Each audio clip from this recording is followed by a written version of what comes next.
प्रधानमंत्री नरेंद्र मोदी आज वाराणसी को देंगे विकास की सौगात। काशी में 13,000 करोड़ रुपए से अधिक की विकास परियोजनाओं का करेंगे शुभारंभ और शिलान्यास।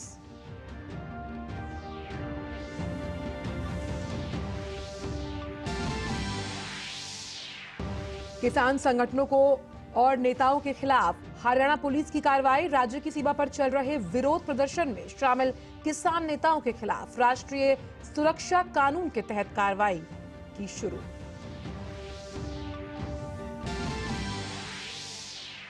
रायसीना डायलॉग के 9वें संस्करण का आज अंतिम दिन। विदेश मंत्री डॉक्टर एस जयशंकर एक पैनल चर्चा में शांति और सुरक्षा पर करेंगे चर्चा।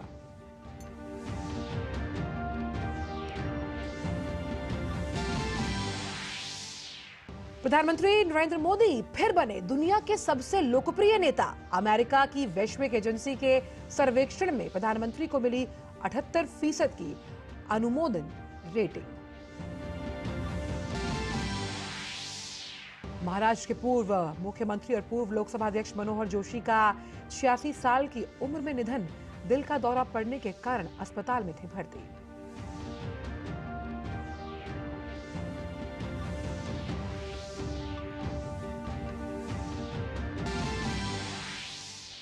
रूस और यूक्रेन के बीच जारी जंग के 2 साल पूरे। अमेरिकी विदेश मंत्री ने कहा, G20 देश रूसी आक्रमण को रोककर चाहते हैं शांति। अमेरिका रूस पर लगाएगा नए प्रतिबंध।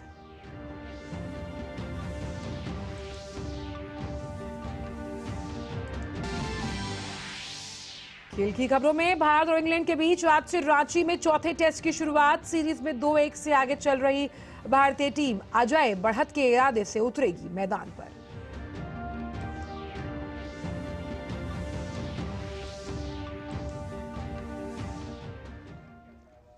नमस्कार, आप देख रहे हैं डीडी न्यूज। मैं हूं आंचल गुलाटी गुंबर। आइए अब जानते हैं सभी खबरों को विस्तार के साथ। प्रधानमंत्री नरेंद्र मोदी आज वाराणसी और इसके आसपास के क्षेत्रों के कायाकल्प की दिशा में बढ़ाए गए एक कदम के रूप में 13,000 करोड़ रुपए से अधिक लागत की कई विकास परियोजनाओं का उद्घाटन और शिलान्यास करने वाले हैं। इससे वाराणसी में सड़क, उद्योग, पर्यटन, वस्त्र और स्वास्थ्य क्षेत्रों को भारी प्रोत्साहन मिलेगा। देखिए इससे जुड़ी ये खास रिपोर्ट।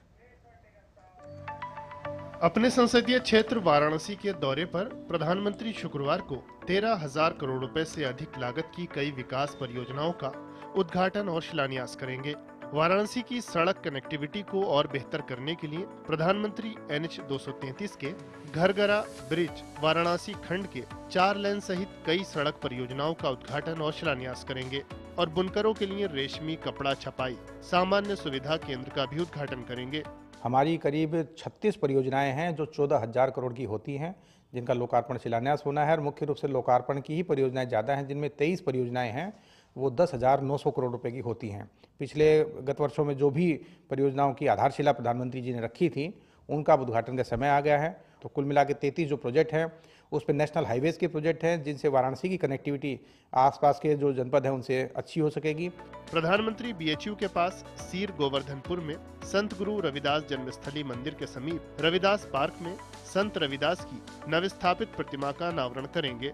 वो संत रविदास जन्मस्थली के आसपास लगभग 32 करोड़ रुपए के विभिन्न विकास कार्यों का उद्घाटन करेंगे। साथ ही लगभग 62 करोड़ रुपए की लागत से संत रविदास संग्रहालय और पार्क के सौंदर्यीकरण की आधारशिला भी रखेंगे। बड़ी खुशी की बात है कि 2019 को माननीय प्रधानमंत्री जी ने यहाँ का एक 50 करोड़ रुपए से लागत का उन्होंने शिलान्यास किया था। वो प्रोजेक्ट अभी बनकर तैयार हो गया है। PM के दौरे से मंदिर आने वाले श्रद्धालु बेहद खुश हैं। तो हमारे प्रधानमंत्री है, उनका हार्दिक स्वागत है हमारा वाराणसी में। ऐसा ही राजा होना चाहिए देश में, जो अपने पूर्वजनों की जन्मस्थली के ऊपर ऐसा अवसर पर वो इसका प्रतिमा का उद्घाटन करने आ रहे हैं। प्रधानमंत्री अमूल के उसी प्लांट का लोकार्पण करेंगे जिसका 2 साल पहले 23 फरवरी को उन्होंने शिलान्यास किया था।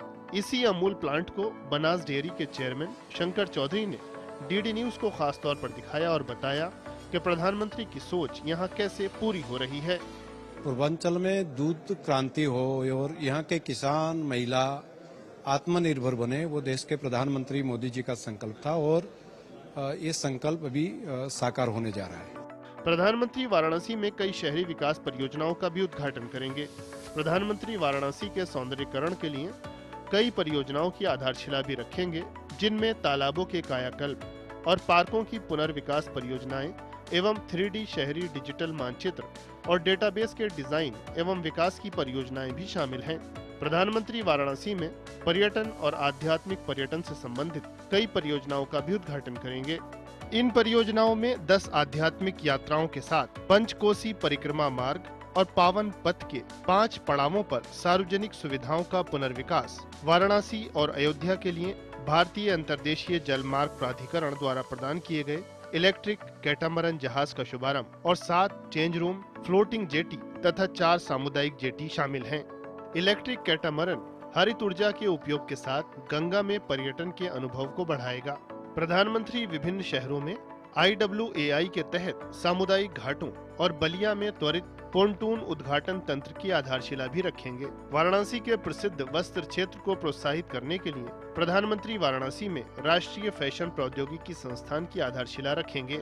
ये नया संस्थान वस्त्र क्षेत्र में शिक्षा और प्रशिक्षण बुनियादी ढांचे को मजबूत करेगा।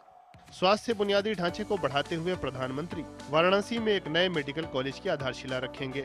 वो BHU में नेशनल सेंटर ऑफ एजिंग की आधारशिला भी रखेंगे। प्रधानमंत्री सिगरा स्पोर्ट्स स्टेडियम फेज 1 और जिला राइफल शूटिंग रेंज का भी उद्घाटन करेंगे, जो शहर में खेल के बुनियादी ढांचे को मजबूत बनाने की दिशा में अहम कदम है। प्रधानमंत्री बनारस हिंदू विश्वविद्यालय के स्वतंत्रता सभागार में पुरस्कार वितरण समारोह में काशी सांसद ज्ञान प्रतियोगिता, काशी सांसद फोटोग्राफी प्रतियोगिता और काशी सांसद संस्कृत प्रतियोगिता के विजेताओं को पुरस्कार भी प्रदान करेंगे। वाराणसी से हरिकेश और शैलेंद्र के साथ ब्यूरो रिपोर्ट, DD न्यूज। और प्रधानमंत्री नरेंद्र मोदी कल रात वाराणसी पहुंचे। अपने संसदीय क्षेत्र पहुंचने पर प्रधानमंत्री का भव्य स्वागत हुआ। बाबतपुर एयरपोर्ट पर मुख्यमंत्री योगी आदित्यनाथ, केंद्रीय मंत्री महेंद्रनाथ पांडे, भाजपा प्रदेश अध्यक्ष भूपेंद्र चौधरी के साथ पर्यटन मंत्री जयवीर सिंह ने प्रधानमंत्री का स्वागत किया। उसके बाद लोगों ने जगह जगह पर प्रधानमंत्री का स्वागत किया। रास्ते में उन्होंने शिवपुर फुलवरिया लहरतारा मार्ग पर वो रुके और जहां उन्होंने 4 लेन का निरीक्षण भी किया। प्रधानमंत्री ने जिस 4 लेन का निरीक्षण किया, उस पुल का उद्घाटन हाल ही में किया गया है और इससे शहर के दक्षिणी भाग में रहने वाले लोगों को काफी सुविधा हुई है।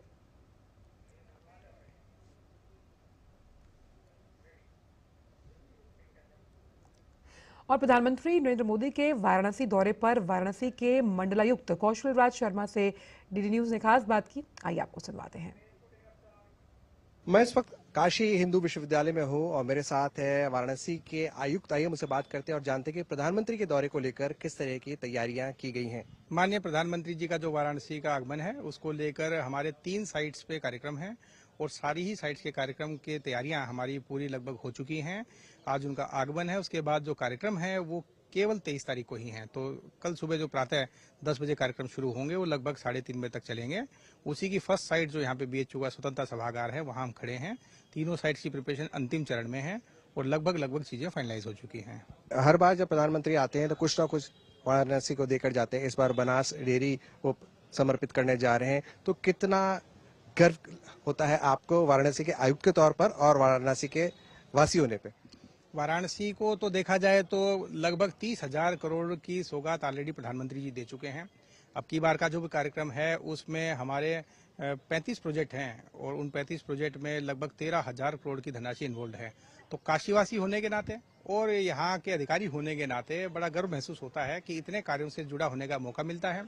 इसमें लगभग सभी विभाग के कार्य इन्वॉल्व रहते हैं, तो उतने विभागीय एक्सपोजर भी मिलते हैं और इतनी वैरायटी का काम है। जैसे हम देखें कि जो हमारे लोकार्पण हो रहे हैं प्रोजेक्ट, उनमें 4 बड़े नेशनल हाईवेज के प्रोजेक्ट हैं, उससे वाराणसी की कनेक्टिविटी डेवलप होगी।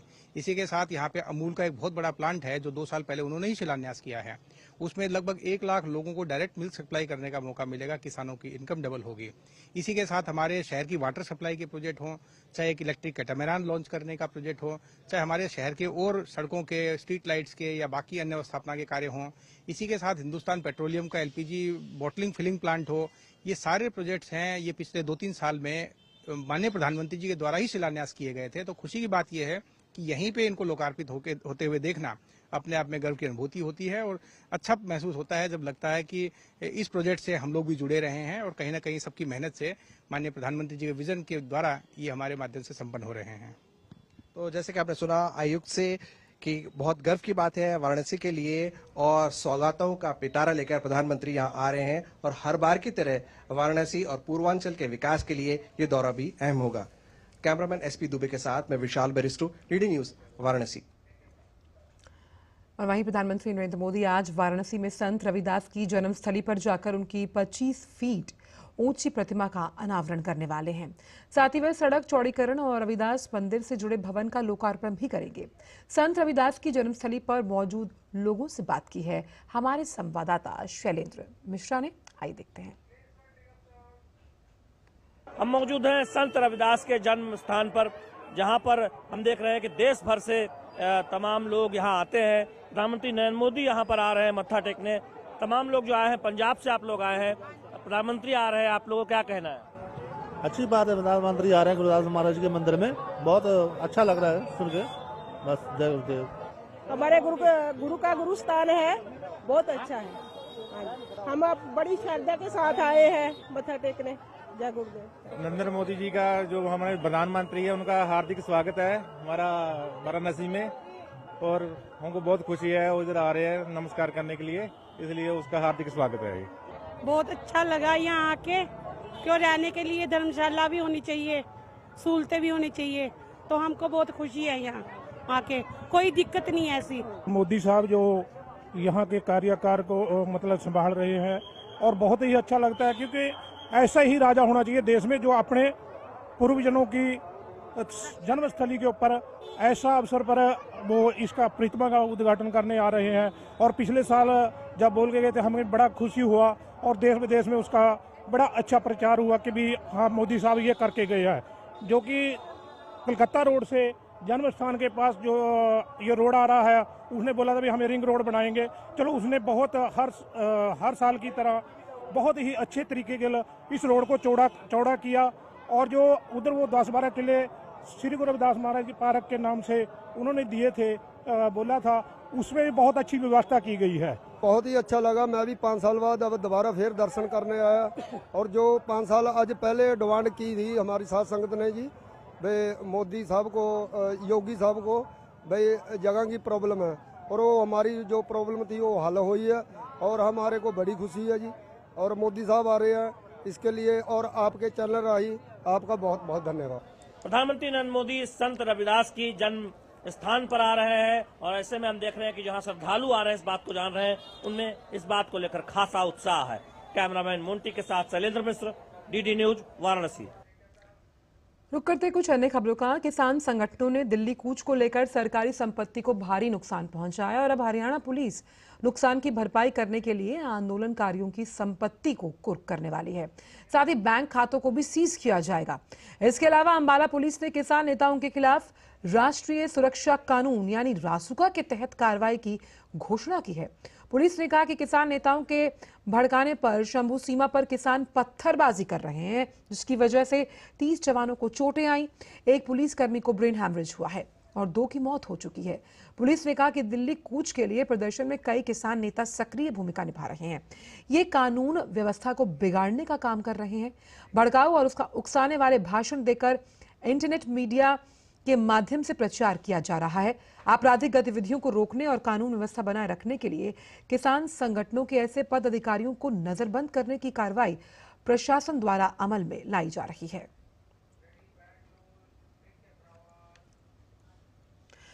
और अब बात रायसीना डायलॉग के 9वें संस्करण की, जिसका आज अंतिम दिन है। बीती 21 फरवरी से राजधानी नई दिल्ली में चल रहे इस वार्षिक सम्मेलन में दुनिया के कई देशों के विदेश मंत्री हिस्सा ले रहे हैं। इस बार कार्यक्रम का विषय है चतुरंगा, संघर्ष, प्रतियोगिता, सहयोग और निर्माण। आज रायसीना डायलॉग में विदेश मंत्री डॉक्टर एस जयशंकर एक पैनल चर्चा में शांति और सुरक्षा पर चर्चा करने वाले हैं। और बात अब महाराष्ट्र की, जहां के पूर्व मुख्यमंत्री और लोकसभा के पूर्व स्पीकर मनोहर जोशी का निधन हो गया। उन्होंने मुंबई के एक निजी अस्पताल में अंतिम सांस ली। महाराष्ट्र के रायगढ़ जिले के नंदवी गांव में 2 दिसंबर 1937 को मनोहर जोशी का जन्म हुआ था। मनोहर जोशी को मराठी, हिंदी, अंग्रेजी और संस्कृत भाषा में महारत हासिल थी। मनोहर जोशी ने 1967 में राजनीतिक जीवन में प्रवेश किया। साल 1968 से 70 के बीच मनोहर जोशी मुंबई के निगम पार्षद रहे और 1970 में स्थायी समिति के सभापति भी। मनोहर जोशी महाराष्ट्र विधानमंडल के भी सदस्य रहे हैं। साल 1995 से लेकर 1999 तक महाराष्ट्र के मुख्यमंत्री पद पर भी आसीन रहे। मनोहर जोशी महाराष्ट्र के पहले गैर कांग्रेसी मुख्यमंत्री थे। साल 1999 के लोकसभा चुनाव में मुंबई की उत्तर मध्य सीट से सांसद निर्वाचित हुए थे। 13वीं लोकसभा के दौरान अटल बिहारी कैबिनेट में भी वो शामिल थे। मनोहर जोशी साल 2002 से 2004 तक लोकसभा के अध्यक्ष भी रहे थे।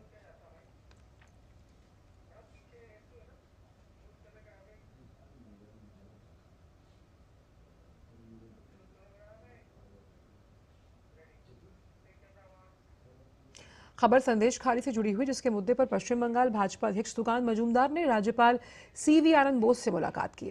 उन्होंने राज्यपाल के साथ मुलाकात कर अपने साथ हुए दुर्व्यवहार के बारे में बताया। सुकांत मजूमदार को संदेश खाली थाने के सामने धरना देने पर कल पुलिस ने गिरफ्तार किया। पुलिस ने उन्हें जमानत पर रिहा कर दिया। राज्यपाल से मुलाकात के बाद उन्होंने कहा कि राज्य में धारा 144 केवल भाजपा के लिए ही लागू है।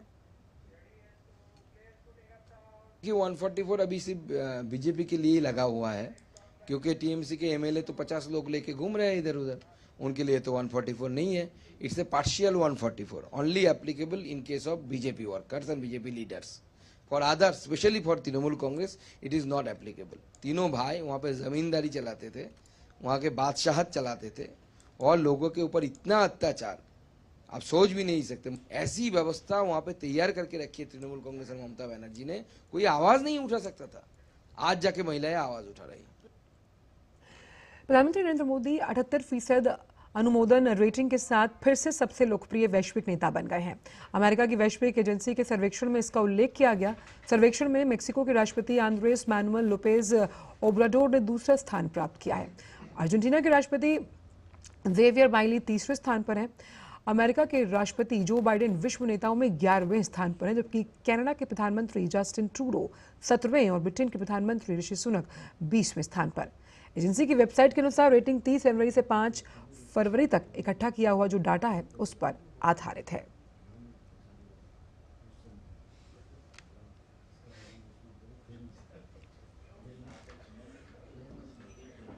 प्रधानमंत्री नरेंद्र मोदी ने कल गुजरात यात्रा के दौरान सूरत जिले में स्थित काकरापार परमाणु संयंत्र का दौरा किया। इस मौके पर प्रधानमंत्री ने काकरापार परमाणु ऊर्जा स्टेशन यूनिट 3 और यूनिट 4 में 2 नए प्रेशराइज्ड हैवी वाटर रिएक्टर राष्ट्र को समर्पित किए। ये देश का सबसे बड़ा स्वदेशी डिजाइन निर्मित PHWR है। और यूनिट 3 और 4 से क्या फायदे होने वाले हैं, NPCIL के CMD भुवन चंद पाठक से बात की है हमारे सहयोगी धीरज कुमार ने। आइए आपको सुनवाते हैं। काकरापार परमाणु बिजली संयंत्र में आज 2 यूनिट 3 और यूनिट 4 को देश को समर्पित किया गया है। अभी हमारे साथ बात करने के लिए परमाणु ऊर्जा संयंत्र काकरापार के CMD मौजूद हैं, उनसे हम बात करते हैं। गुजरात में ये देश की दूसरी सबसे बड़ी न्यूक्लियर पार्क है, और वो भी पूर्णतः स्वदेशी तकनीक से बनी हुई है। और इस तरह के हमारे और इसको इन 2 यूनिट को छोड़ के 14 और रिएक्टर डिफरेंट स्टेजेस के में है, जिसमें हमें इम्प्लीमेंटेशन चल रहा है। और ये एक मील का पत्थर साबित होने वाला है। इस तरीके के और भी यूनिट लगाए जाएंगे जिसकी तैयारी चल रही है। तो कहाँ जानकारी है कि उसकी तैयारी अभी चल रही है? 700 मेगावाट रिएक्टर PHWR टेक्नोलॉजी हमारी अपनी टेक्नोलॉजी है, और हम इस तरह के 16 रिएक्टर हम अभी डिफरेंट स्टेजेस में इम्प्लीमेंट कर रहे हैं, जिसमें 2 रिएक्टर अभी पूरे हो गए हैं। अगले 2 रिएक्टर जो शीघ्र ही आ सकते हैं वो है राजस्थान 7 और 8 जो कोटा रावतबाटा में स्थित है। उसके अलावा 2 यूनिट हमारे हरियाणा 1 और 2 में कार्य प्रारंभ हो गया है। कैगा 5-6 में हम शीघ्र ही काम शुरू करने वाले हैं। इस तरह से टोटल जो पावर हम एनहांस करने वाले हैं देश में 2031-32 22,480 मेगावाट हम लोग कंट्रीब्यूट करने वाले हैं। कई राज्यों को इससे फायदा होगा, चाहे छत्तीसगढ़ हो या मध्य प्रदेश हो, उनको बिजली आपूर्ति मिलेगी। तो इसमें कितने स्टेट हैं? अभी हम जो 700 मेगावाट की टेक्नोलॉजी पे जो रिएक्टर हम इम्प्लीमेंट करने जा रहे हैं, उसमें 4 रिएक्टर राजस्थान में आने वाले हैं, माही बांसवाड़ा में। 2 रिएक्टर छुटका मध्य प्रदेश में आने वाले हैं और 4 ऐसे रिएक्टर हरियाणा हिसार में आने वाले हैं और 2 रिएक्टर कैगा कारवार के पास में कर्नाटक में आने वाला है। तो इन राज्यों को इसका लाभ तो मिलेगा, लेकिन देश को ग्रिड में इतनी मेगावाट एक ग्रीन एनर्जी हम दे पाएंगे जिससे काफ़ी कार्बन एमिशन हमारा कम हो जाएगा देश में। ये थे हमारे साथ NPCIL के CMD और जिन्होंने बताया कि आज के वक्त में जो रिएक्टर है जो उसकी क्या ज़रूरत है और भारत जबकि पूरी दुनिया के सामने जिसकी अर्थव्यवस्था बढ़ रही है तो उसमें इसका कितना योगदान है। कैमरामैन ललित के साथ धीरज कुमार, DD न्यूज़, काकरापार। और अब बात रूस और यूक्रेन की, जिसके बीच जारी संघर्ष को 2 साल पूरे हो गए। दोनों देशों के बीच संघर्ष खत्म होने का नाम नहीं ले रहा। इस बीच दुनिया भर के नेता दोनों देशों के बीच शांति कायम करने के प्रयास में लगे हैं। अमेरिकी विदेश मंत्री एंटनी ब्लिंकन ने G20 विदेश मंत्रियों की बैठक के बाद रियो डी जेनेरियो में प्रेस वार्ता के दौरान कहा कि सभी G20 देश चाहते हैं कि रूस की जो आक्रामकता है वो समाप्त हो और शांति बनी रहे। और रूस के यूक्रेन पर आक्रमण की दूसरी वर्षगांठ के अवसर पर एक महत्वपूर्ण कदम उठाते हुए अमेरिका कल 500 से अधिक ठिकानों पर प्रतिबंध लगाने के लिए तैयार, क्योंकि उप अमेरिकी ट्रेजरी सचिव वेली एडमो ने घोषणा की कि प्रतिबंध रूसी सैन्य, औद्योगिक परिसर और तीसरे देशों की कंपनियों पर केंद्रित होंगे जो माल प्राप्त करने में रूस की सहायता कर रहे हैं। धरती से कोसों दूर चांद पर पहली बार वाणिज्यिक लैंडिंग हो गई है। अमेरिकी कंपनी इंटुएटिव मशीन्स ने चमत्कार किया। इंटुएटिव मशीन्स का नोवा सी लैंडर चांद पर पहुंचा, जिसके रॉकेट का नाम ओडिसियस अंतरिक्ष यान है। इंटुएटिव मशीन्स चंद्रमा पर लैंडिंग करने वाली वाणिज्यिक कंपनी बन गई। गौरतलब है कि यह भारत के चंद्रयान 3 के बाद चांद की सतह पर पहुंचा है।